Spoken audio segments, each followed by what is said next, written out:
9장 19절에 보면 참 문학적인 작품이죠. 19장 한번 읽어보세요. 19절. 9장 19절. 아낙네들아 주님의 말씀을 들어라. 너희 귀로 그분 입에서 나오는 말씀을 받아들여라. 너희 딸들에게 복을 가르치고 그들도 저마다 이웃에게 애가를 가르치게 하여라. 죽음 이를 정문 넘어 들어오고 죽은 우리 궁궐에까지 들어오고 우리 나이들을 광장에서 젊은이들을 쓰러뜨린다. 너는 말하라. 주님께서 이렇게 말씀하신다. 사람의 시체가 들판에 걸음처럼 수확하는 사람 뒤에 나는 곡식단처럼 쓰러져 있는데 아무도 거두려하지 않으리라.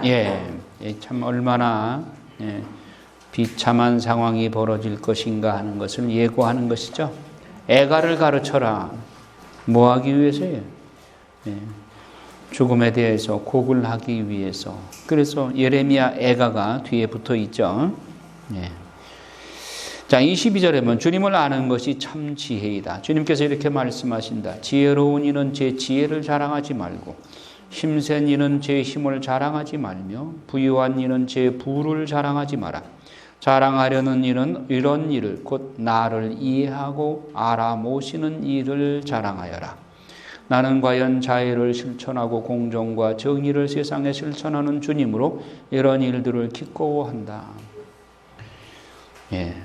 하느님의 이 마음을 알고 하느님을 이해하고 하느님을 아는 것, 이것이 가장 중요한 일이다 지금.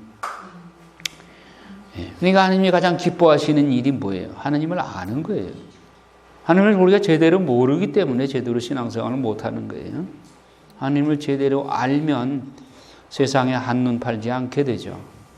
하나님을 알기 위해서는 어떻게 돼요? 말씀 공부해야지 뭐. 말씀 이외에 다른 거 뭐 있어요?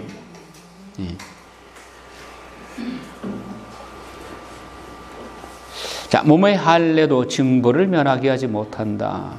몸의 할례가 중요한 것이 아니라 마음의 할례가 중요하다. 이거 신약이 어디 나와요? 로마서 2장 29절. 그렇지. 주 하나님과 우상을 비교한다. 우상과 비교를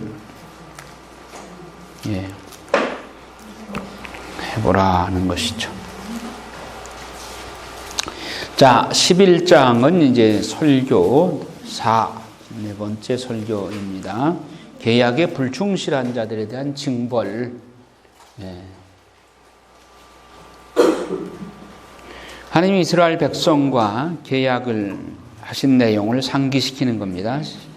11장 1절에 이 계약의 말씀을 들어라. 유다 사람들과 예루살렘 주민들에게 전하여라. 너는 그들에게 이렇게 말하여라.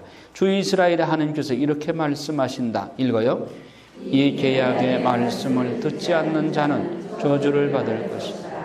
이 계약의 말씀은 내가 너희 조상들을 이집트 땅에서 그 쇠를 녹이는 도가니에서 끄집어내는 그들에게 이렇게 내린 명령이다. 내 말을 듣고 내가 너희에게 명령한 모든 일을 너희는 나의 백성이 되고 나는 너희의 하나님이 될 것이다.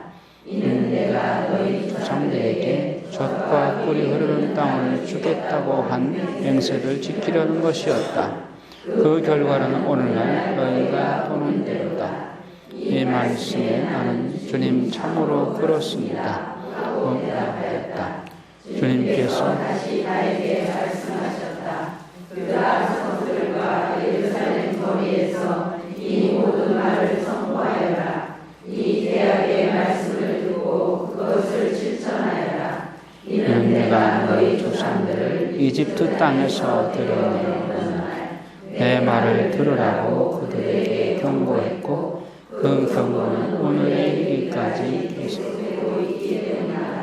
그러나 그들은 순종하지도 귀를 기울이지도 않았다. 오히려 저마다 제약한 생각대로 부지스럽게 굴었다. 그래서 나는 그들에게 지키라고 명령했는데도 지키지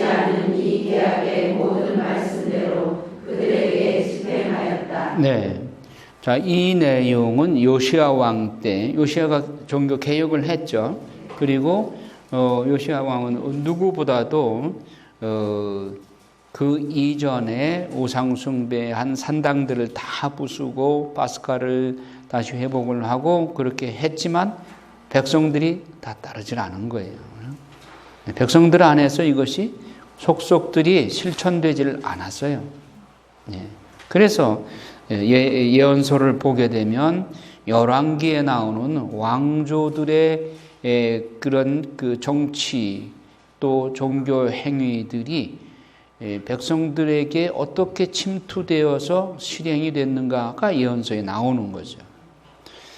자, 그래서 그 요시야 왕 때 이것이 실행이 되질 않았어요. 그 다음에 이제 그 계약 위반의 내용들이 쭉 소개가 됩니다. 유다 사람들과 예루살렘 주민들의 반역이 드러났다. 그들 또한 내 말을 듣기를 마다하였던 조상들의 악습으로 되돌아가 다른 신들을 쫓아다니며 섬겼다. 그러니까 그 이전에 요시야 왕 이전에 므낫세 왕 때 또 그 이전에 왕들이 산당을 꾸미고 우상 숭배했던 그 악습으로 되돌아갔단 말이죠. 이스라엘 집안과 유다 집안은 내가 그들의 조상과 맺은 내 계약을 깨뜨렸다. 그러므로 주님께서 말씀하신다. 이제 내가 그들에게 벗어날 수 없는 재앙을 내리리니 그들이 나에게 울부짖어도 그 말을 듣지 않을 것이다. 하느님도 참을 만큼 참으신 거죠. 그래서 그렇게 되면 유다의 성읍들과 예루살렘 주민들은 자신들이 향을 피우는 신들에게 가서 울부짖겠지만 그 신들이 재앙의 때에 그들을 구원해 줄 수 없을 것이다. 유다야, 너희 신들이 너희 성읍만큼이나 많고 너희가 우상을 위해 세운 제단 또 바알에게 향을 피우려고 세운 제단이 예루살렘 골목만큼이나 많구나. 이 므낫세 시대에 이렇게 창궐했던 것이죠. 그러므로 너는 이 백성을 위하여 기도하지 마라. 그들을 위하여 탄원도 기도도 올리지 마라. 그들이 재앙의 때에 나에게 부르짖어도 나는 듣지 않으리라. 이미 부패될 대로 부패되었고 백성들이 이렇게 타락했기 때문에 예레미야 네가 기도해도 소용없다. 기도하지도 마라. 이거죠. 엊그제 예수님이 헤로데 안티파스 앞에 끌려갔었죠. 빌라도가 헤로데 안티파스에 보냈다가 다시 또 빌라도한테 오고 막 이렇게 몇 번 왔다 갔다 하죠. 근데 빌라도가 물을 때는 대답을 몇 번 하셨어요. 그런데 헤로데 안티파스한테 갔을 때는 한마디도 질문하는데 한마디도 대답을 안 하죠. 왜? 헤로데 안티파스가 조롱조로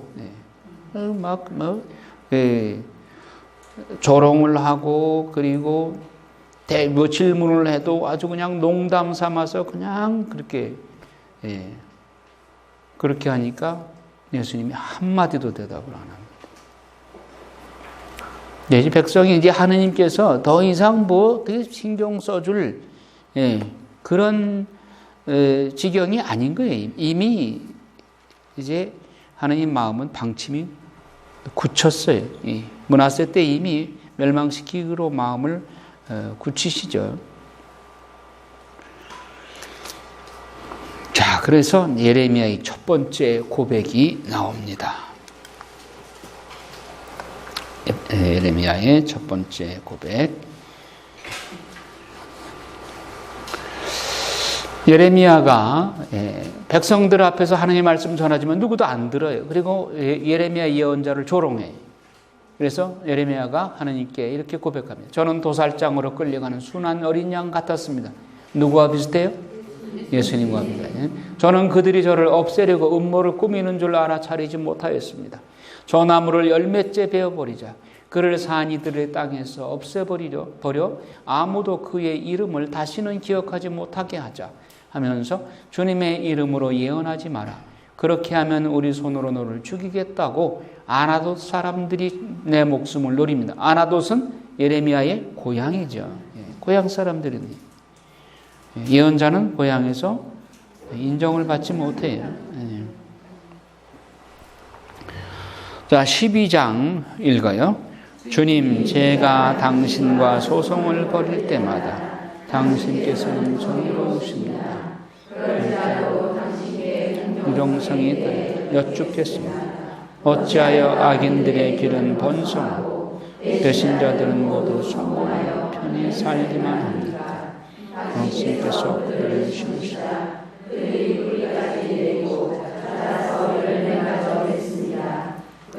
입으로는 당신을 가까이 모시지만 그들은 당신에서 멀리 떨어져 있습니다. 그러나 주님, 당신께서는 저를 알고 살피시며 당신이 제 마음을 떠보십니다. 도살할 양처럼 그들을 끌어내시고 살해할 날을 위하여 그들을 떼어놓으소서. 언제까지나 땅이 통곡하고 온 들녘의 불이 말라가야 합니까? 그곳에 사는 자들의 악행 때문에 짐승과 새들이 사라져가고 있습니다.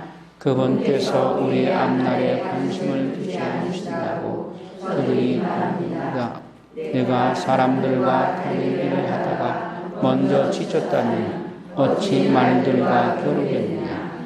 내가 안전한 땅에만 의지한다면 요르단의 음성한 숲속에서는 어찌하겠느냐. 네, 자, 이게 예레미야가 당신이 이렇게 백성들한테 도살장에 끌려가는 순한 어린 양처럼 이렇게 고통을 받고 있다. 또 아나돗 자기 고향 사람들로부터 배척을 당하고, 그리고 한 가지 하나님께 질문을 합니다. 어째서 악인들이 떵떵거리고 잘 살게 내버려 두십니까? 이 질문입니다. 이건 하박국이 후에 보겠는데 하박국이 하나님께 질문한 내용과 같아요. 왜? 하박국과 같은 시대거든요. 같은 시대의 예언자예요. 그러니까 악인이 잘 되는 거, 의인이 고통당하는 거, 이 이룰 수 있습니까? 이건 어느 성경 내용하고 같은 맥락의 욥기하고 비슷하죠. 욥기. 자, 이런 질문을 이렇게 합니다.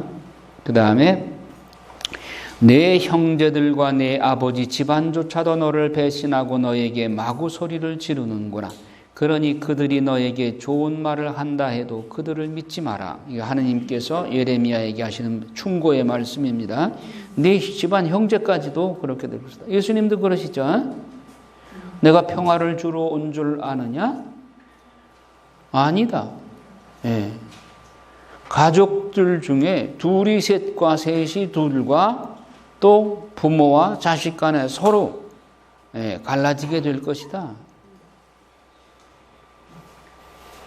가령 예를 들어서 서로 종교가 다르다.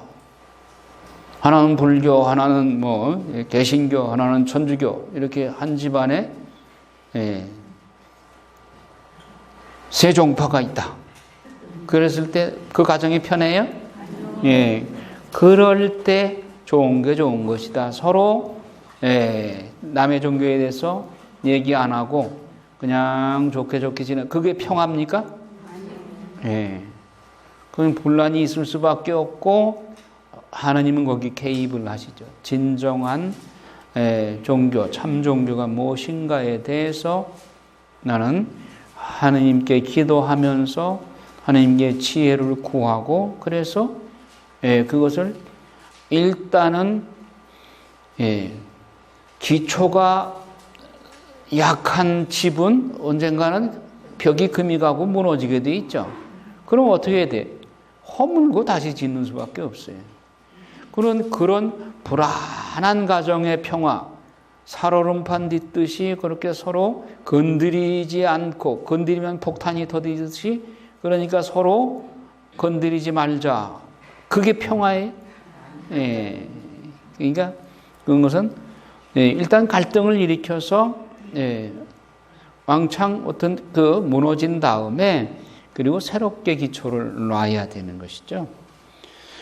그래서 형제가, 그리고 아버지 집안조차도 예레미야에게 배신하고 그럴 일이 닥치는데, 그러더라도 그들을 따라가지 말라.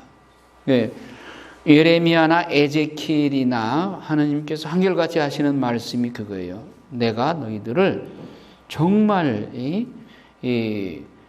사자의 소굴에 보내는데 네가 그들을 따라가면 안 된다. 오히려 그들이 너를 따라오도록 해야 된다. 우리 그리스도 교회의 사명이 뭐예요? 세상을 복음화시켜서 예수님의 정신으로 복음화시키는 게 사명이에요? 아니면 세상의 조류를 우리가 받아들이는 거예요? 예, 그거를 속화라고 그러죠. 속화. 예, 우리가 교회는 거룩한 것이고 세상은 속화된 것이기 때문에 거룩함으로 세속을 성화시키는 것이 교회의 사명이지, 세속의 조류를 교회 안에 끌어들이는 거, 이거는 속화되는 거예요. 그리고 이스라엘도 마찬가지예요. 이방인들에게 참 하느님이 야훼 하느님이시라는 것을 그들에게 가르쳐 줘야 되는데 오히려 역으로 우상을 수입해 오잖아요. 그러니까 하느님께서 탄식을 하시는 거죠. 주님께서 당신의 소유를 포기하시다. 주님, 하느님의 심정을 여기서 알 수가 있죠. 나는 내 집을 버리고 내 소유를 포기하였다. 내 집, 예루살렘 성전이잖아요. 그러니까 하느님이 성전 허물어지는 것을 허락하신 거예요. 내가 사랑하던 이를 그 원수들의 손아귀에 넘겼다. 내 소유가 나에게 숲속의 사자처럼 되고 나를 거슬러 소리를 높이니 내가 그를 미워할 수밖에. 이스라엘까지 버렸단 말이죠. 자, 하이에나가 나의 소유를 탐욕스레 바라보느냐? 하이에나 아시죠? 자, 참 비유도 아주 적절한 비유예요. 맹금이 내 소유를 치려고 둘러싸고 있느냐? 가서 모든 들짐승을 불러 모으고 그것들을 데려와 내 소유를 삼켜버리게 하여라. 수많은 목자들이 내 포도밭을 파괴하고 내 몫을 짓밟았다. 그러니까 굶주린 이웃의 그 들짐승, 날짐승들이 이스라엘을 노려보고 있단 말이에요. 그래서 하나님께서 허락하시는 거예요. 보호할 가치가 없다고 생각하십니다. 자, 그런데 그래도 미워도 내가 선택한 민족이니 어떻게? 다른 민족들에 대한 경고 주님께서 말씀하십니다. 읽어요. 이는 사악한 모든 이웃 민족들에 관한 말씀이다. 그들은 내가 내 백성 이스라엘에게 물려준 상속 재산을 건드렸다. 그러므로 이제 내가 그들의 땅에서 그들을 뽑아낸 뒤 그들 가운데에 살던 유다 집안을 뽑아내 오겠다. 그러나 그들을 뽑아냈다가 다시 그들을 가엾이 여겨 그들을 모두 제 상속 재산 곧 제 땅으로 돌려보내겠다. 그들이 내 백성의 길을 충실하게 배워나가고 전에는 그들이 내 백성에게 바알의 이름으로 맹세하도록 가르쳤지만 이제는 내 이름을 부르며 살아계신 주님을 두고 맹세하면 내 백성 가운데 자리 잡게 될 것이다. 그러나 그 민족이 순종하지 않으면 나는 그들을 뽑아 없애버리겠다. 네. 그러니까 다른 민족들을 매로 들어서 쓰지만 그러나 당신 백성을 버릴 수 없는 하느님의 마음. 그래서 그 민족들을 또 치시겠다. 설교 5 아마포 띠의 가르침 13장. 하나님께서 예레미야는 행동 예언자예요. 직접 그 예언의 내용들을 행동으로 실행하도록 하죠. 아마포 띠를 가지고 물에 담그지 말고 가져가서 4절에 보면 내가 사서 허리에 두른 띠를 가지고 일어나 유프라테스 강으로 가거라. 그리고 거기 바위 틈새에 띠를 숨겨둬라. 그래서 얼마 만에 숨겨둔 그 띠를 찾아오라고 그랬어요. 가서 보니까 숨겨놨던 그 띠가 다 썩어서 아무짝에도 쓸모가 없게 됐어. 주님께서 그걸 보여주시면서 나도 유다의 교만과 예루살렘의 큰 교만을 그처럼 썩혀버리겠다. 썩은 것을 다시 쓸 수가 없죠. 이 사악한 백성의 내 말을 듣기를 마다하고 제 고집스러운 마음에 따라 다른 신들을 쫓아다니고 그것들을 섬기고 예배하였으니 아무짝에도 쓸모없는 이 띠처럼 되고 말 것이다. 이 띠가 사람의 허리에 붙어 있듯이 내가 온 이스라엘 집안과 온 유다 집안을 나에게 붙어 있게 한 것은 그들이 내 백성이 되어 명성과 칭송과 영광을 얻게 하려고 한 것이다. 그러나 그들은 순종하지 않았다. 순종하지 않는 이스라엘 백성들은 썩은 띠와 같다. 아무짝에도 쓸모없는 것이다. 마찬가지로 우리 인간은 하느님에게 순종할 때만 그 띠가 쓸모가 있는 것이지 하나님께 불순종하게 되면 썩은 띠와 같아. 썩은 아마포와 같아. 그 다음에 분노의 항아리. 또 이제 항아리 비유를 합니다. 항아리마다 술이 가득 차게 하여라. 그러면 그들이 너에게 항아리마다 술이 가득 차야 한다는 걸 우리가 모르는 줄 아느냐 하고 말할 것이다. 그러나 너는 그들에게 말하리라. 주님이 이렇게 말한다. 이제 내가 이 땅의 모든 주민과 다윗 왕자에 앉은 임금들과 사제들과 예언자들과 예루살렘의 모든 주민을 잔뜩 취하게 하겠다. 그래 그들이 서로 부딪혀 심지어 아버지와 자식이 함께 부딪혀 깨지게 하겠다. 항아리 아버지 항아리와 자식 항아리가 서로 부딪혀 깨지게 하겠다. 나는 그들을 파괴하면서 불쌍히 여기거나 동정을 베풀거나 가엾이 여기지 않겠다. 분노에 취하게 만들겠단 말이에요. 자, 17절 너희가 순종하지 않으면 어떻게 된다고요?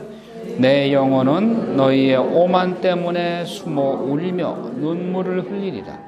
주님의 양떼가 포로로 끌려갔기 때문에 내 눈에서 눈물이 흘러내리리라. 자, 이 기가 막히죠. 예레미야가 이렇게 고백을 하는데 예레미야의 마음은 누구의 마음이요? 하나님의 마음이에요. 하나님이 같이 우시는 거예요, 지금. 이 성경 기절을 읽으면서도 졸음이 온다면 되겠어요? 하나님은 울거나 말거나 나는 자겠다? 안 되죠? 그래서 성경은 하나님의 피눈물로 쓰신 편지요. 피눈물로 쓴 편지죠? 내 눈에서 눈물이 흘러내리지. 이렇게 말씀하시잖아요. 불충한 자들에게 내리는 징벌. 자, 여기 보면 23절 한번 읽어봐요. 에디오피아 사람이 자기 피부색을 표범이 자기 얼룩을 바꿀 수 있겠느냐. 이게 많이 인용하는 귀절이죠. 에디오피아 사람이 자기 피부색 고칠 수 있어요? 표범이 자기 얼룩을 지울 수 있어요? 예. 이스라엘의 죄들이 이렇게 뿌리가 깊다는 얘기예요. 희망이 없다는 얘기예요.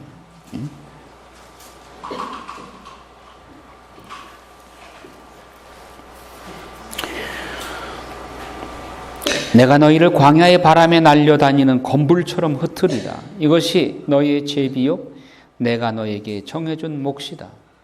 네가 나를 잊고 거짓을 의지한 탓이다. 나도 너희 치마를 얼굴 위로 벗겨내어 내 치부가 드러나게 하리라. 우상숭배가 이렇게 뿌리 깊다 하는 얘기예요. 깨끗하지 못한 너 언제까지 그렇게 지내려느냐. 자, 그 다음에는 14장에서는 이제 가뭄에 관해서 설교 6, 여섯 번째 설교. 가뭄이 왜 오는가?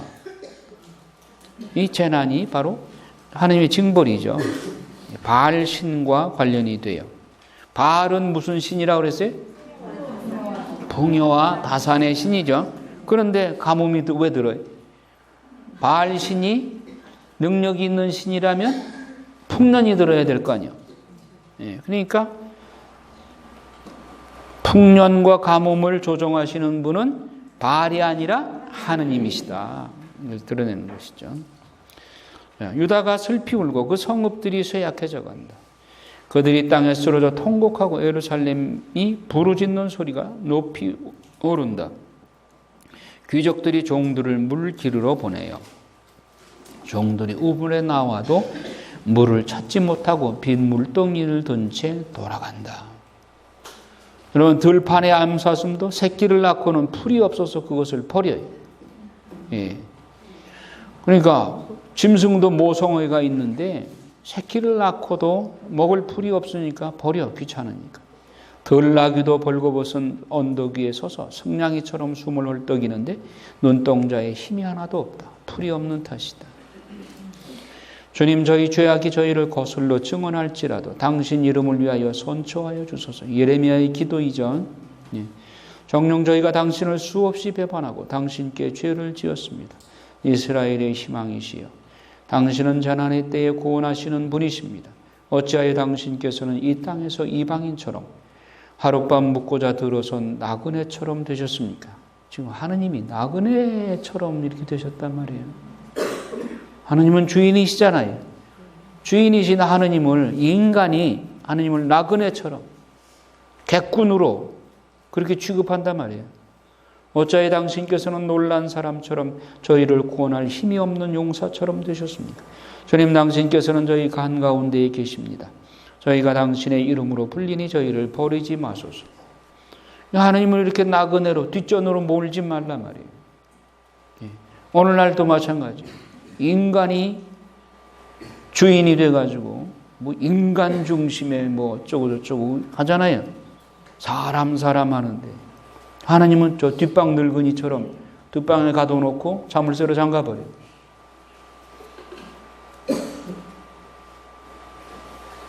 하나님이 그러시잖아요. 내가 팔이 짧아서 너희를 도와줄 수 없겠느냐? 내가 힘이 모자라서 너희를 도와줄 수 없겠느냐?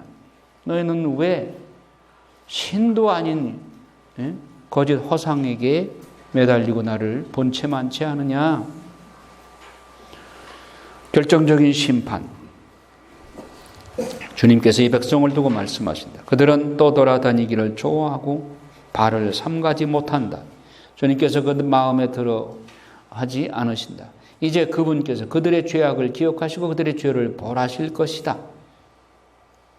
11절 읽어요. 그런 다음 주님께서 나에게 명령하셨다. 이 백성을 위하여 행복을 빌지 마라. 그들이 단식하여도 내가 그들의 호소를 듣지 않고 번제물과 곡식제물을 바쳐도 받지 않겠다. 오히려 칼과 굶주림과 흑사병으로 나는 그들을 전멸시키겠다. 네, 이게 아모스 예언과 비슷합니다. 더 이상 이 백성을 위해서 복을 빌지 마라. 이제 도가 넘친 거예요. 그들이 단식해도 나는 그들의 호소를 듣지 않겠다. 번제와 곡식제물 깨끗한 손으로 빌어야 그 기도가 하늘의 상달이 되지.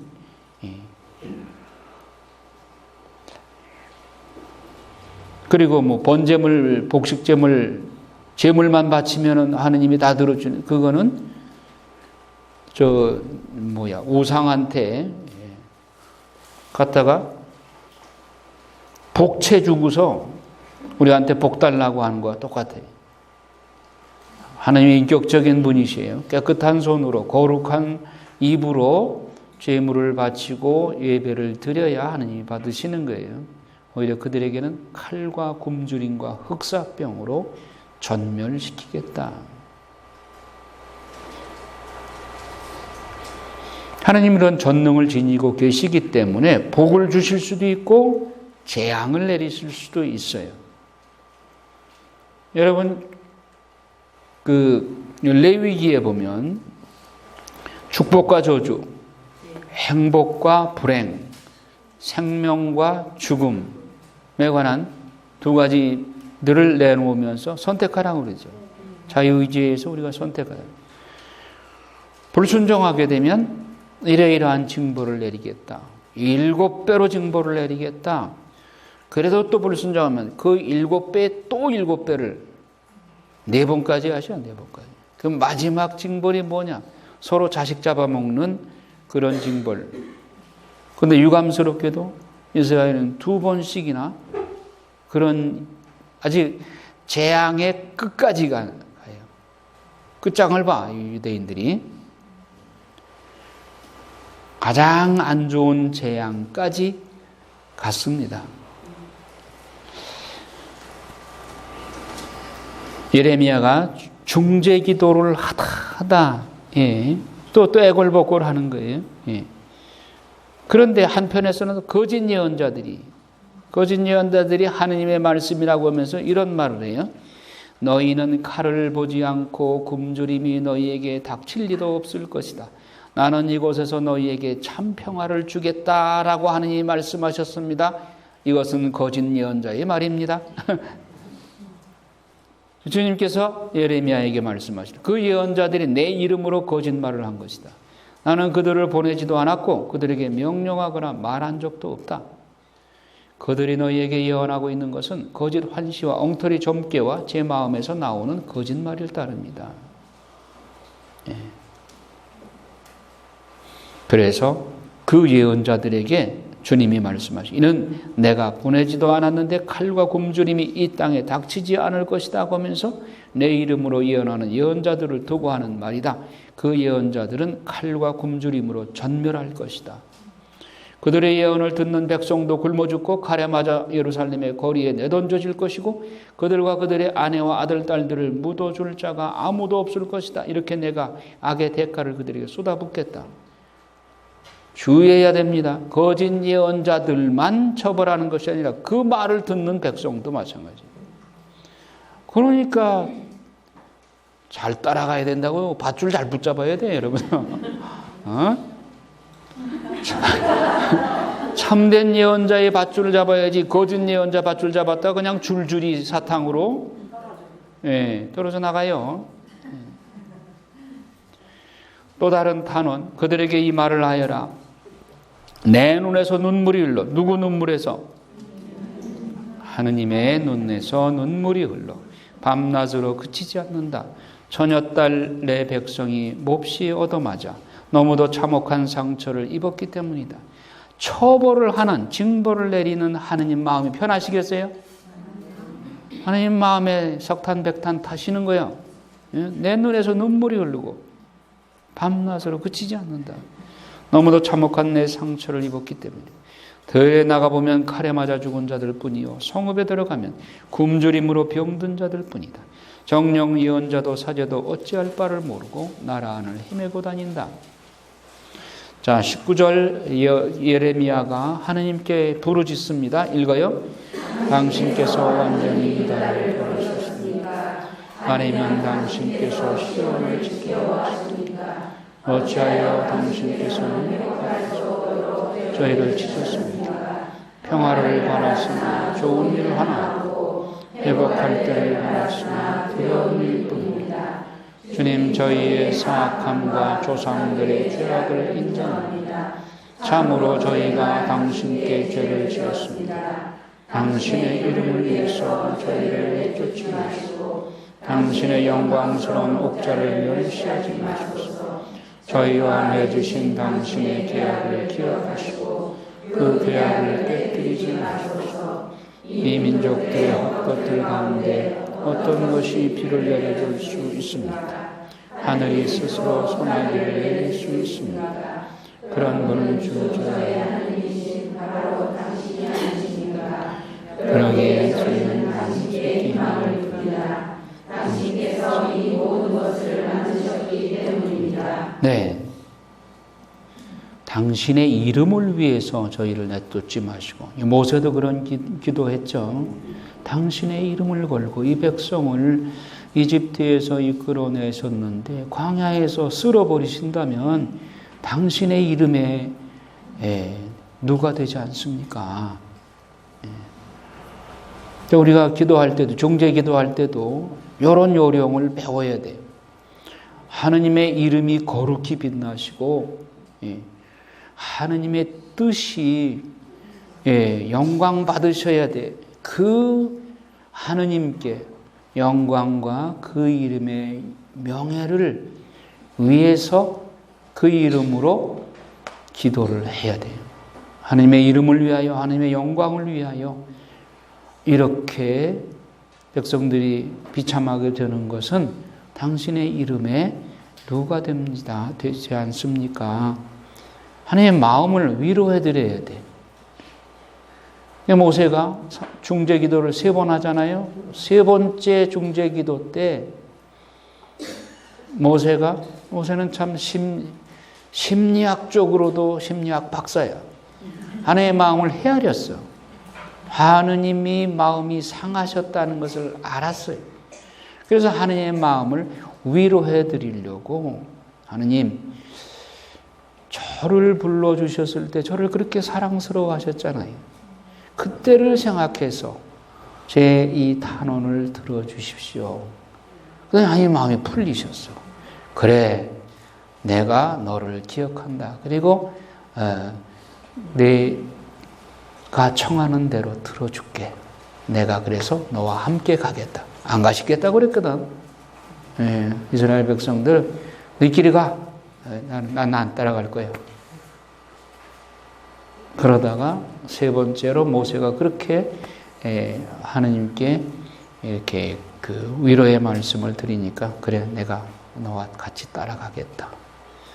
그 마음이 풀리시죠. 당신의 이름을 걸고, 당신의 명예를 걸고 이 백성을 구하여 주십시오.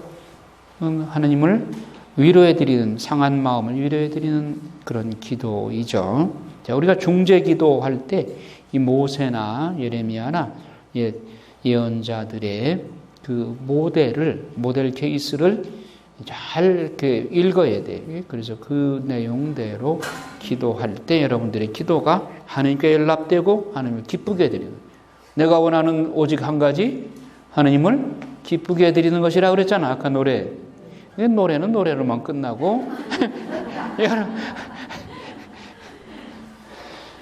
그래, 여러분들의 유일한 희망이 오직 하나님을 기쁘게 해드리는 것.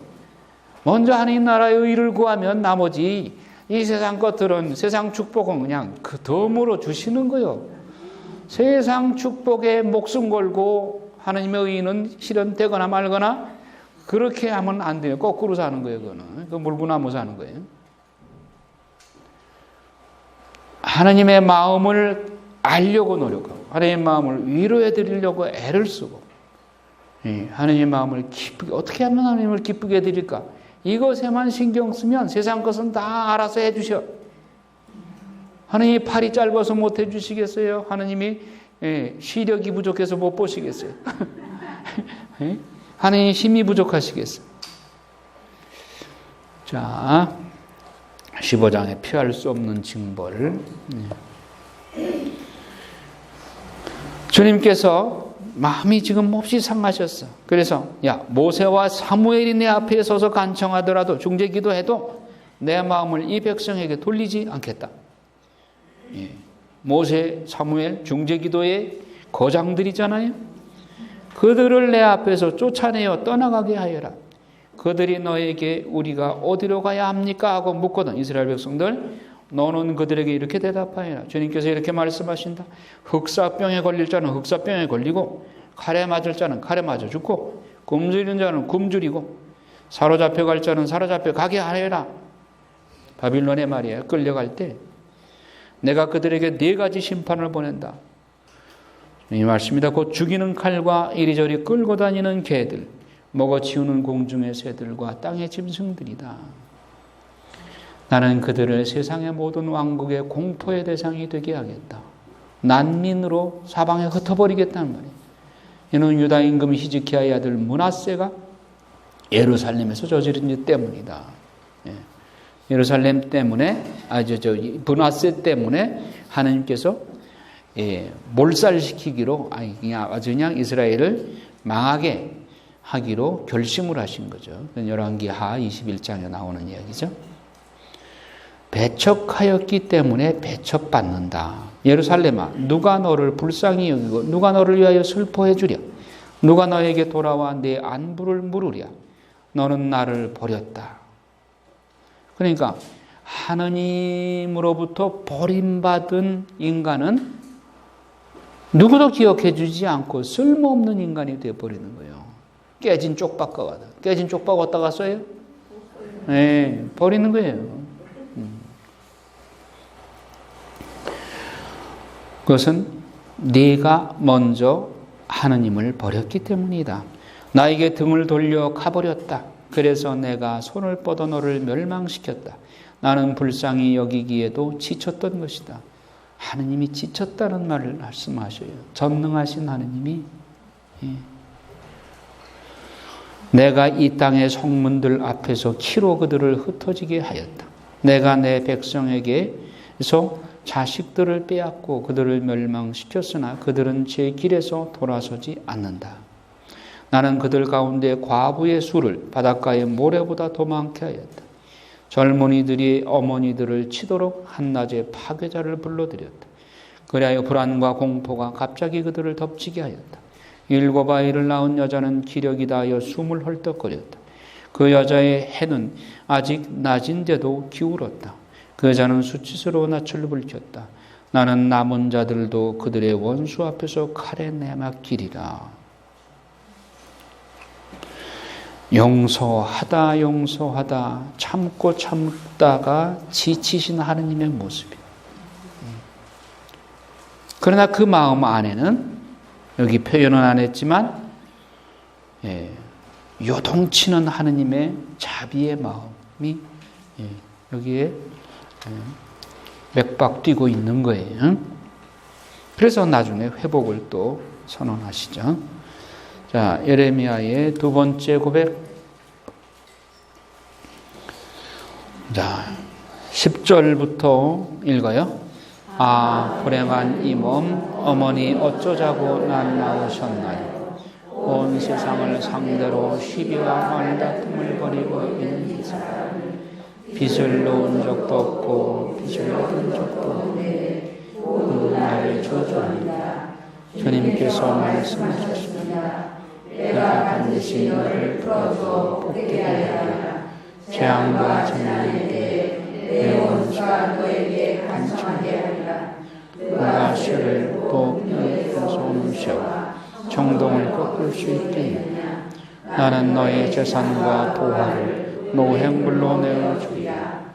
너는 내 거주지 곳곳에서 내가 저지른 온갖 죄악의 때다.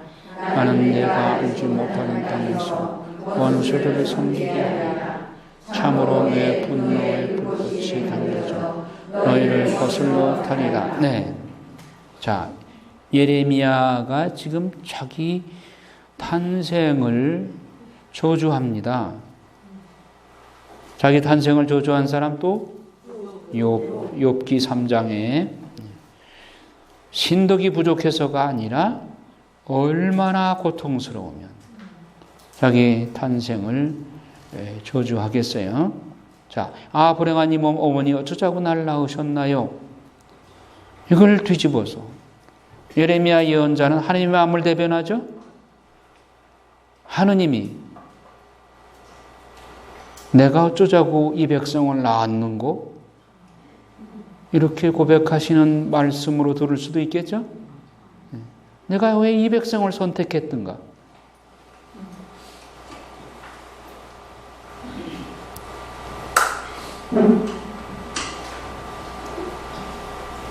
예레미야의 이 고백은 하나님 자신이 비통한 마음을 그대로 대변하는 것이죠. 15절에 보면 주님 당신께서는 저를 아십니다. 저를 기억하시고 찾아주소서. 저를 뒤쫓는 자들에게 복수하여 주소서. 당신 분노를 늦추시다가 저를 잃지 마시고 당신 때문에 제가 수모를 당하는 줄 알아주소서. 당신 말씀을 발견하고 그것을 받아 먹었더니 그 말씀이 제게 기쁨이 되고 제 마음에 즐거움이 되었습니다. 히비가 예레미야 마음 안에서 히비가 엇갈려요. 자, 지금 이 백성들에게 완전히 사면 초과가 돼서 예레미야가 고난 중에 고난을 당하고 있는데, 그러니까 하느님 때문에 내가 이 수모를 당하고 있습니다. 이거 좀 알아주십시오. 그런데 당신의 말씀을 받아 먹으니 그 말씀은 제게 기쁨이 되고 제 마음에 즐거움이 돼요. 이것이 하느님 말씀을 전하는 사명을 띈 사람이 말씀을 선포하지 않을 수 없는 이유야. 말씀을 전하지 않으려고 해도 마음속에서 말씀이 불처럼 타올라가지고 전하지 않고는 견딜 수가 없어요. 이게 예레미야 20장 9절에 나오는 말씀이에요. 내가 다시는 주님의 말씀을 전하지 않겠다고 맹세를 해도 내 뼛속에 갇혀있는 주님의 말씀이 내 심장 속에서 불처럼 타올라서 견딜 수 없어서 말씀을 전하지 않을 수 없습니다. 그 말씀을 받은 예언자가 말씀을 전하지 않으면 병 걸려요. 20장 9절. 내 이 기절을 왜 외우느냐? 내 서품상본에 이 말씀이 있습니다.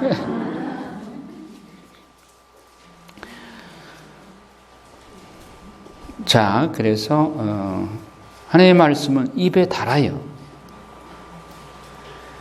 아무리 사면초가로 고통을 당하더라도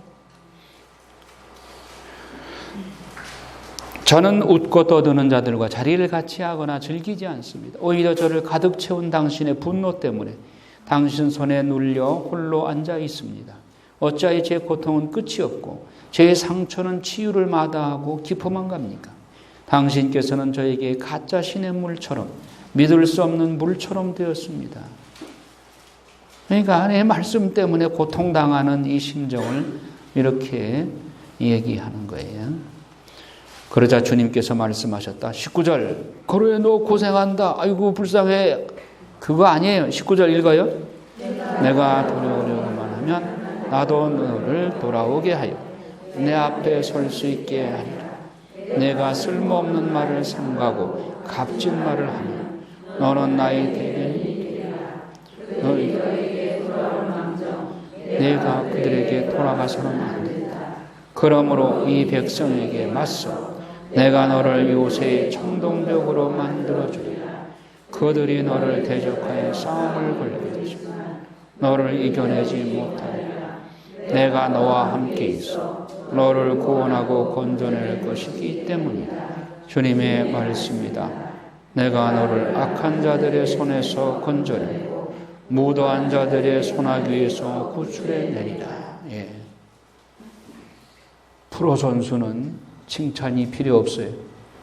감독이 프로 선수한테 야, 너 수고했다, 잘했다. 그런 칭찬 안 합니다. 여러분 프로예요, 아마추어예요? 프로가 되기를 원해요, 아마추어가 되기를 원해요? 칭찬에 갈급해 합니까? 예.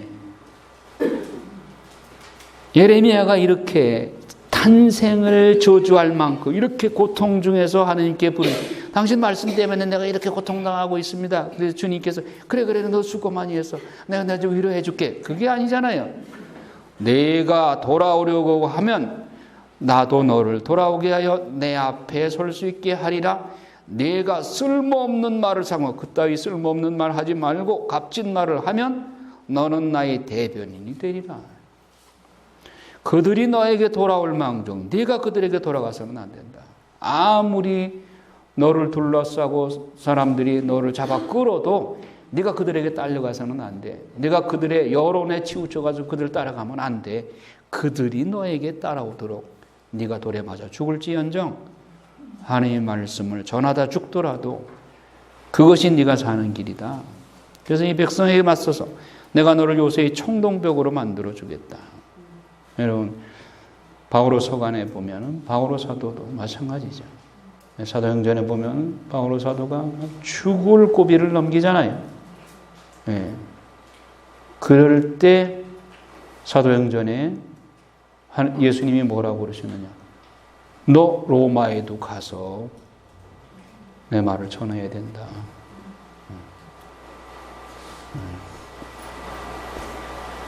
예수님이 바오로를 그만큼 인정을 하신 거죠. 그래 너 수고 많이 했다. 아이고 이거 어떡하냐. 내가 참 위로해 줄게. 그래 이리 와서 좀 쉬어라. 그만해라. 그만해도 너 할 만큼 했다. 아니에요. 그건 아마추어예요.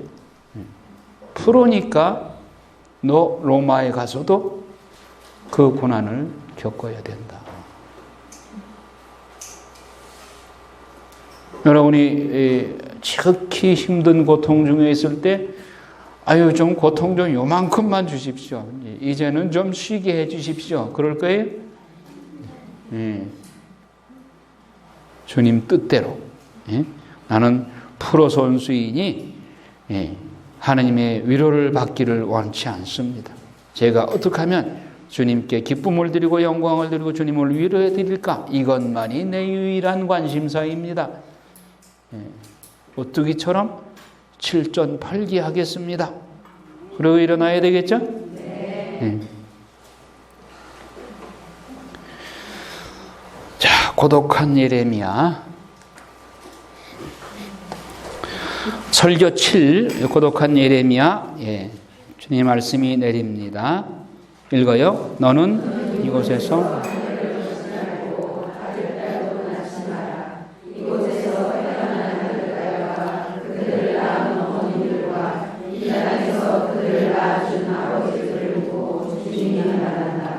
그들은 죽을 뿐이라.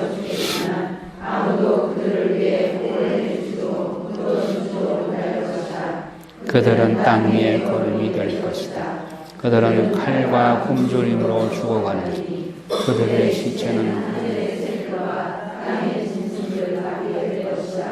주님께서 이렇게 말씀하십니다. 너는 조상집에 들어가지 말고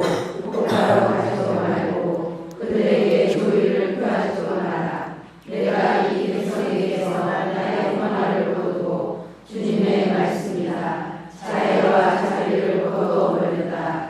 이 땅에서 높은 자 낮은 자 할 것 없이 다 죽을 것이다. 그러나 그들은 묻히지도 못하고 그들을 위해 복을 내주는 자도 없을 것이다. 아무도 그들을 위해 제 몸에 상처를 내거나 머리를 밀지 않을 것이다.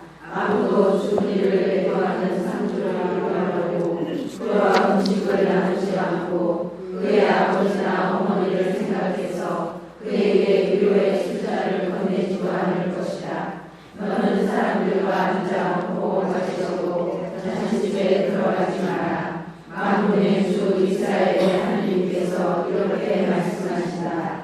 이제 내가 너희 강대에 너희가 부는 앞에서 기쁜 목소리와 즐거운 목소리 그리고 신랑 신부의 목소리를 이곳에서 붙이게 하겠다. 내가 이 말을 모두 이 백성에게 전하면 그들은 너에게 어찌하여 주님께서는 이렇게 죄악을 우리에게 선고하셨는가?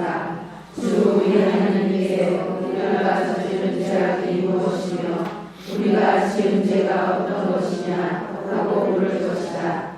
그러면 너는 그들에게 이렇게 대답하여라. 너희 조상들이 나를 저버렸기 때문이다. 주님의 말씀이다. 그들은 다른 신들을 따라가 그들을 섬기고 그들에게 예배하였으며 나를 저버리고 내 법을 지키지 않았다. 그런데 너희는 너희 조상들보다 더 악하게 행동하였다.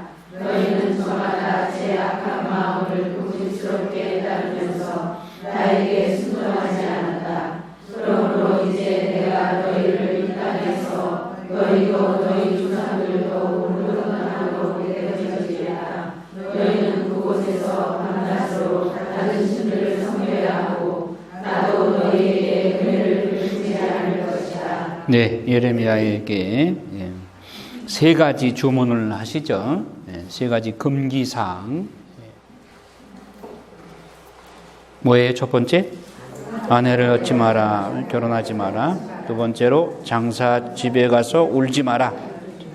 세 번째로, 잔치집에 가서 즐기지 마라. 왜 그래요? 이제 미국에 칼과 굶주림으로 죽어가는 엄청난 재난이 올 것이기 때문에 결혼도 하지 말고 장사집에 갈 필요도 없고 뭐 이미 이제 전쟁이 나면은 뭐 즐비하게 시체가 늘어날 것이니까 그럴 필요도 없고 잔치집에 갈 필요도 없다. 전시 상황을 미리 예비시키는 것이죠. 그들의 죄악이 이만큼 무르익었다 하는 것을 보여주고 있습니다. 그 다음에 귀환, 회복에 관한 말씀입니다. 이스라엘에 관한 그 예언은 반드시 뒤에 회복이 붙어 있어요. 그러나 이제 그날이 온다. 주님의 말씀입니다. 그때에는 사람들이 더 이상 이스라엘 자손들을 이집트 땅에서 데리고 올라오신 살아계신 주님을 두고 맹세한다 하지 않고 그 대신 이스라엘 자손들을 북쪽 땅에서 그리고 당신께서 쫓아보내셨던 모든 나라에서 데리고 올라오신 살아계신 주님을 두고 맹세한다 할 것이다. 정녕 내가 그들의 조상들에게 준 땅으로 그들을 돌아오게 하겠다. 제2의 출바빌론, 출애굽이 아니라 출바빌론 때가 온다는 거예요. 바빌론으로 유배를 가지만 70년 후에 출바빌론 때가 온다.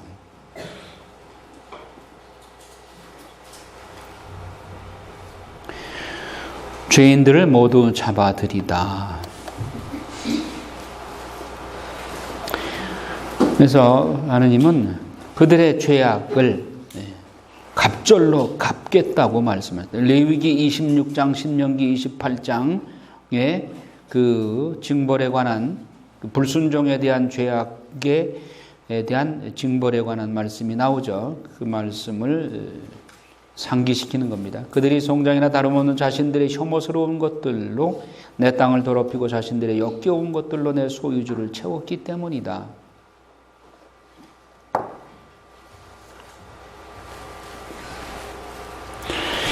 자, 주님에 대한 깨달음. 21절에 보면 그러므로 이제 내가 그들에게 알려주리라. 이번에는 내 능력과 권세를 그들이 알게 해주리라. 그리하면 그들은 내 이름이 야훼임을 깨닫게 되리라. 자, 이스라엘 백성들이 바빌론에 가서 70년 동안 복역을 하고 그 동안에 그들이 하느님을 진짜로 알게 된다. 참으로 알게 된다. 한 예가 뭘까요? 다니엘, 그렇지. 왕궁에서 다니엘과 세 친구들의 놀라운 하느님의 기적의 체험. 이걸 보고 이스라엘 백성은 우리가 예루살렘에 있을 때는 우리 야훼 하느님 별거 아닌 걸로 생각하는데 여기 나와 보니까 이야.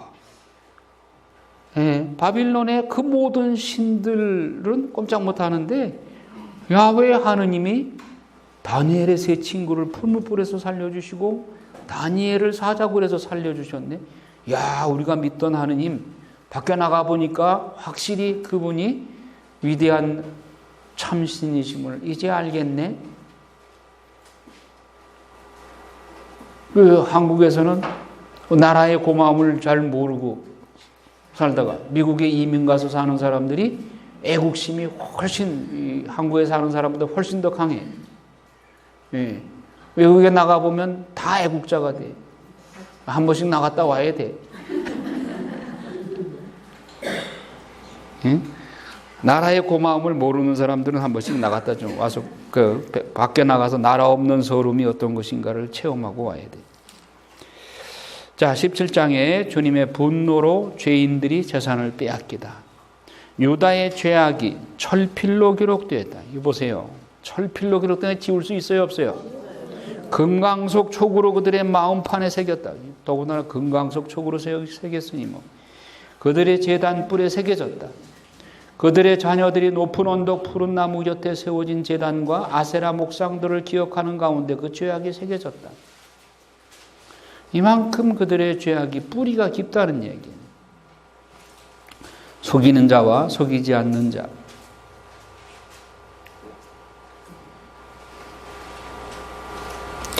그 7절에 보면 그러나 주님을 신뢰하고 그의 신뢰를 주님께 두는 이는 복되다.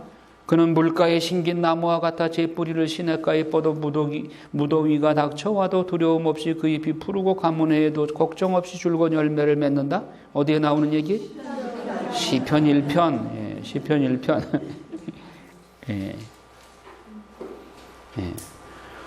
예. 진리는 한 가지로 통하는 거예요. 시편 1편만 잘 지키면 이런 일이 없죠.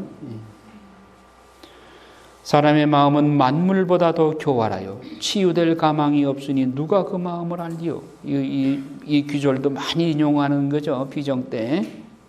사람의 마음은 만물보다 더 교활하여 치유될 가망이 없으니 누가 그 마음을 알리요.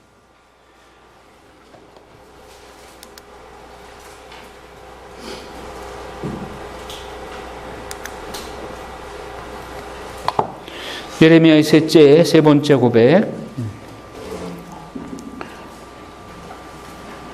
저희 성소가 있는 것은 처음부터 드높은 영광의 옥자였습니다.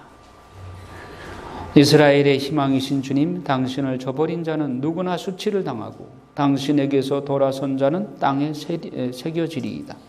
그들이 생수의 원천이신 주님을 버린 탓입니다. 아까 2장에서 봤죠? 생수의 원천을 버렸다. 주님, 저를 낫게 해주소서. 그러면 제가 나으리이다. 저를 구원해 주소서. 그러면 제가 구원받으리이다. 당신은 제 찬양을 받으실 분이십니다.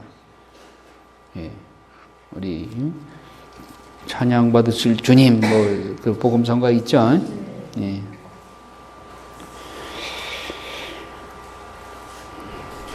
안식일은 주님께 성별된 휴식이다. 말씀 있고, 그 다음에 18장에 가서는 이제 옹기 그릇과 옹기장이 설교 8로 넘어갑니다.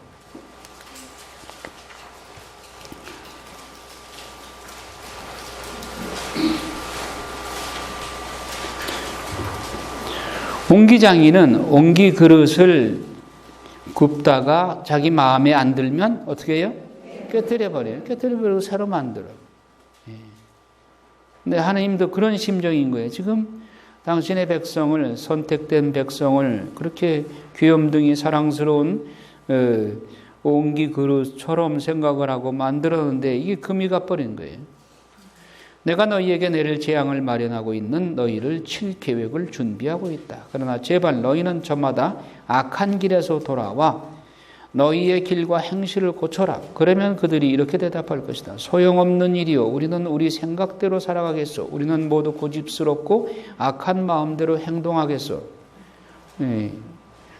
이게 거의 막 그 전쟁으로 휩쓸러 갈 직전에 있는데도 이렇게 자존심 부리고 있잖아요.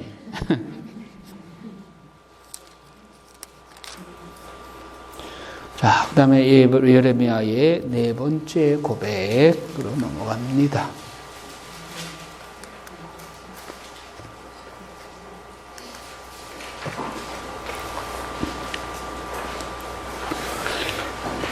자, 대적하는 사람들이 말합니다. 자, 예레미야를 없앨 음모를 꾸미자.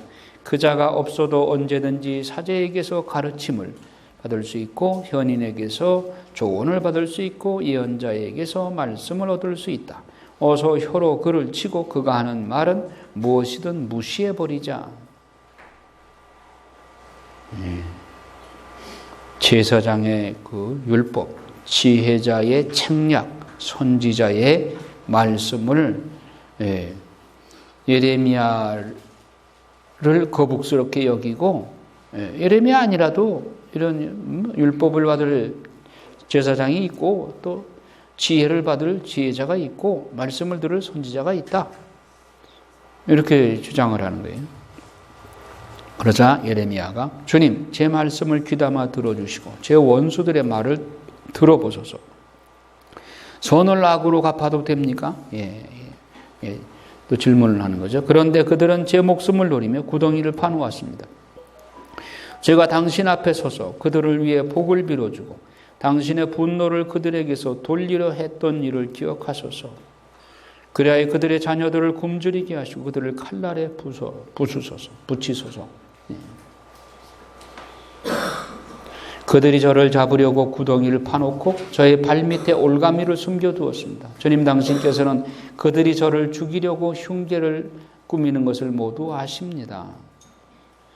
그러니 그들의 죄악을 용서하지 마시고 그들의 죄를 당신 얼굴 앞에서 지우지 마소서. 자, 이 예레미야의 이런 고백들 속에는 원수에게 원수를 갚아주소서 하는 내용들이 많죠. 시편에도 보면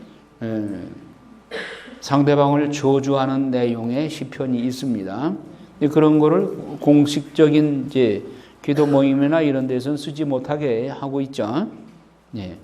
그러나 성경에는 나오죠. 그런데 정 마음의 용서가 안 되걸랑 성체대전에 가서 속으로 혼자 있을 때만 이런 기도 하셔도 괜찮아. 예수님 앞에 가서는 해도 괜찮아. 남 듣는 데서 하면 그렇죠. 근데 이렇게 하면 예수님은 어떻게 하실까? 여러분의 그 상처난 마음들을 위로해 주시고, 그 마음을 바꿔 주시죠. 용서의 마음으로 바꿔 주시죠. 그런 저주의 시편이나 이런 거는 영영 한번 읽지도 말고 보지도 말고 그러려면 성경에 왜 기록해 놓겠어?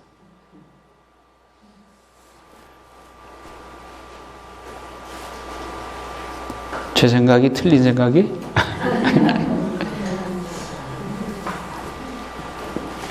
여러분 고백흥사 볼 때 용서가 안 된다고 하는 말을 많이 하잖아. 인간의 마음으로는 용서가 잘 안 돼요. 안 돼. 하나님이 특별한 은총으로 주시는 마음이라 용서가 돼. 그러면 그때 어떻게 해야 되느냐? 그냥 용서가 안 되는 거를 꾹꾹 누르고 그냥 안 돼 하면서 이렇게 눌러놓으면은 심장이 막 멎어. 그리고 병이 깊어져. 병이 생겨요. 가슴앓이 속병. 우리나라 자매님들이 옛날에 시집살이 너무 억울한 시집살이 할 때 가슴앓이 속병이 많았잖아요. 가슴앓이들이 많았죠. 그게 그냥 눌러만 놓으니까 안 되겠죠. 표출할 방법이 없으니까. 성체대전에 가서서는 그렇다고 그걸 너무 취미 삼아 많이 하시면 안 돼요. 참 용서가 안 되는 사람 1년에 한 명 정도만.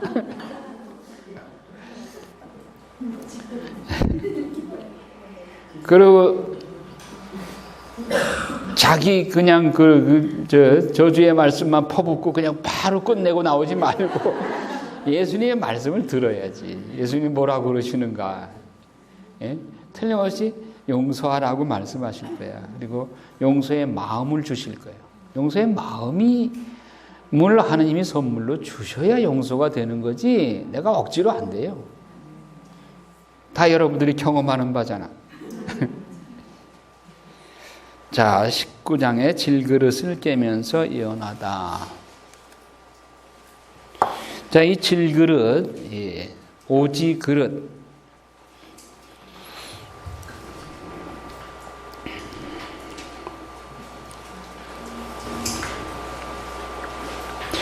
오지 그릇을 박부크라고 합니다. 그냥 한글로 적어놔도 돼. 연필로 박부크. 박부크. 왜 하필이면 옹기 그릇, 질그릇을 비유로 쓰셨는가? 이게 언어 유예예요.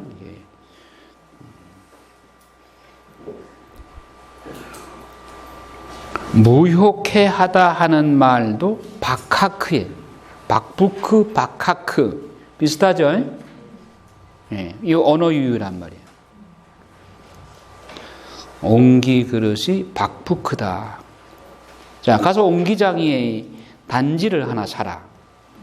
그래서 토기문 곁에 있는 베니노 골짜기에 나가서 이렇게 일러라.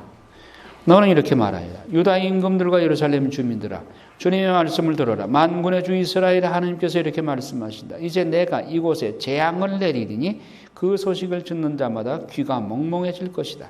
그들이 나를 저버리고 하느님을 저버리고 자신들이나 저희 조상들이나 유다 임금들도 모르는 다른 신들에게 향을 피우면서 이곳을 더럽히고 이곳을 무지한 이들의 피로 가득 채웠기 때문이다.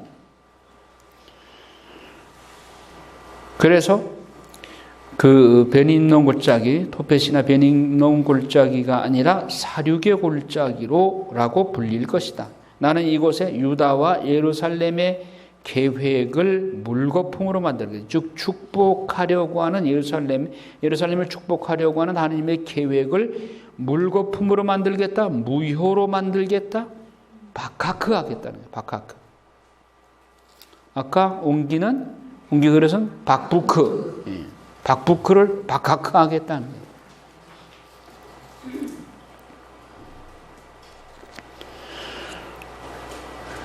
그러니까 이스라엘의 죄 때문에 예루살렘에 하나님이 축복해 하려고 하셨던 계획을 무력해 하겠다 그 말씀입니다. 그건 마치 옹기 그릇을 박부크를 깨트리면 다시 맞출 수 있어요, 없어요? 없어요. 그러니까 하나님께서 마치 박부크가 깨지면 다시 회복할 수 없듯이 박하크하면 무효로 만들면 다시 회복 안 된다 그래요. 나는 이 도성을 폐허와 놀림감으로 만들겠다. 그래야 여기를 지나는 사람마다 그 모든 상처를 보고 몹시 놀라고 비웃을 것이다. 나는 그들이 제 아들, 딸들의 살을 먹게 하겠다.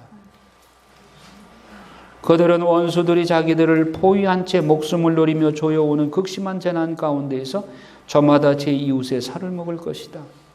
예레미야 예가에 보면 그 나오죠. 바빌론 네부갓네살 군대가 예루살렘 성곽을 빽 둘러쌌어요. 어디 언제까지 버티나 보자. 한 달, 두 달 먹을 거 다 떨어졌어. 그러니까 어떻게 두 엄마가 오늘은 내 아들 잡아먹고 내일은 네 아들 잡아먹자. 계약을 했는데 그 이튿날 이 엄마가 말을 안 들어. 자기 아들을 안 내놔. 그러니까 임금한테 가가지고 소송을 제기해. 이 엄마가 자기 계약, 약속을 안 지킨다고. 임금이 옷을 찢어요. 그 모습, 참혹한 모습을 보고.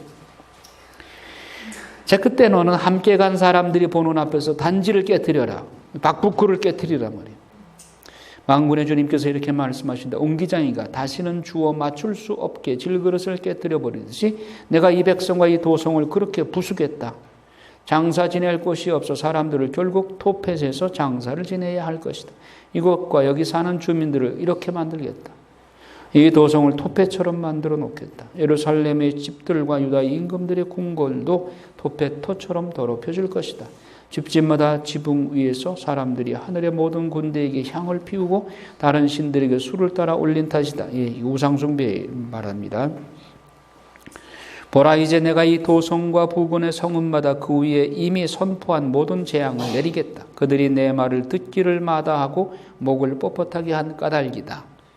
자, 이렇게까지 예레미야가 하나님의 말씀을 전하는데도 마이동풍이요. 이때라도 뉘우치고 돌아오면 또 하나님이 뉘우치는 영혼한테는 하나님이 당신의 계획까지도 수정을 하시거든요. 자, 20장에 보면 예레미야와 파수후루, 이 거짓 예언자가 예레미야에게 어떻게 하는가 보세요. 주님의 집 총감독인 임멜의 아들 파수후루 사제가 이런 일을 예언하는 예레미야의 말을 듣고서 예레미야 예언자를 때리고 그를 주님의 집 베냐민 윗대문 안에 있는 기둥에 묶어놓았다.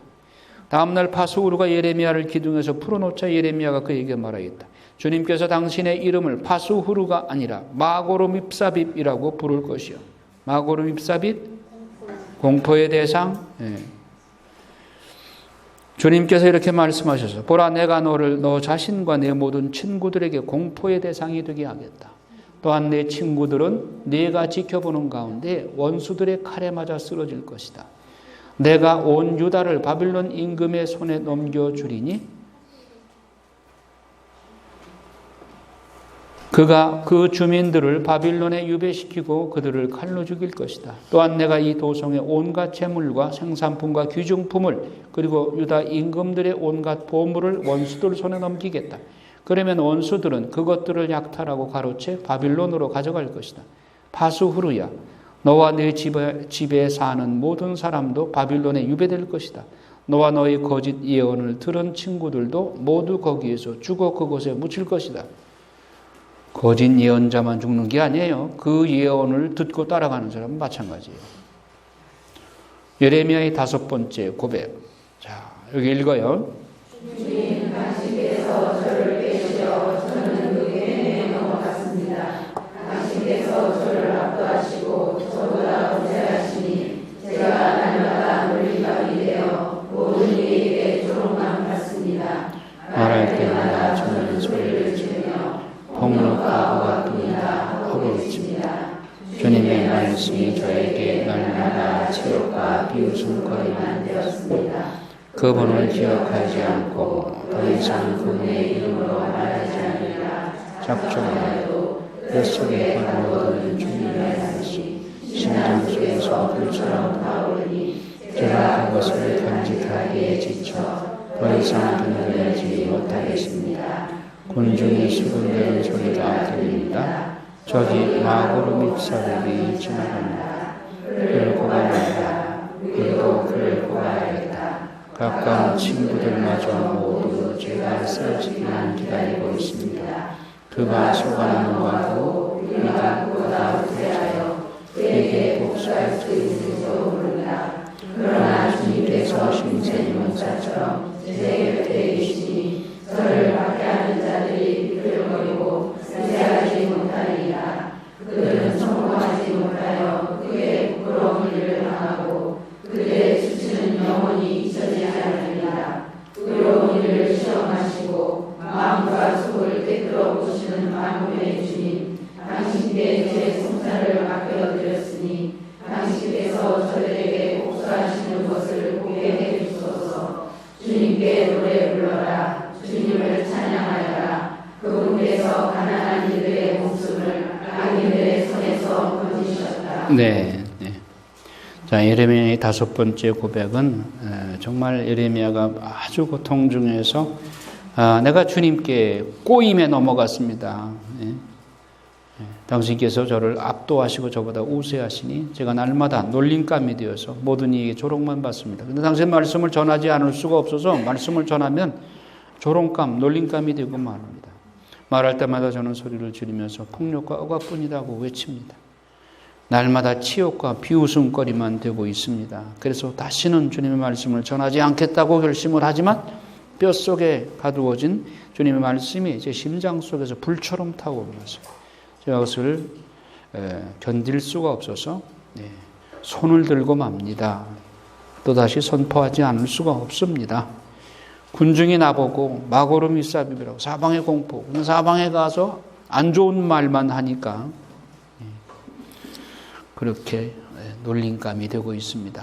너무 고통스러워서 14절에는 저주를 받아라. 내가 태어난 날, 어머니가 나를 낳은 날, 저주를 받아라. 당신에게 사내 아이가 태어났소 하고 아버지에게 기쁜 소식을 전하여 그를 몹시 기쁘게 한 사람, 바로 그 사람을 주님께서 사정없이 뒤엎으신 성읍처럼 되게 하여라. 얼마나 고통스러우면 이렇게 태어난 날을 다 저주를 하죠. 자, 이것이 예언자의 삶이에요. 우리는 모두 예언직, 왕직, 사제직을 맡았죠? 평신도들의 이런 세 가지 직책을 맡은 영광스러운 여러분들은 이 예레미야의 사명도 받아 가지고 있는 거예요. 여러분 세상을 향해서 하나님의 말씀을 선포해야 되는 거예요. 반대가 있든 없든 여러분들이 그들에게 휩쓸려서는 안 되고 그들이 여러분들에게 오도록 그렇게 해야 되는 것이죠. 교회가 세상으로 휩쓸려 들어가는 것이 아니라 세상이 교회 안으로 들어와서 교회로부터 성화되어야 되는 것이죠.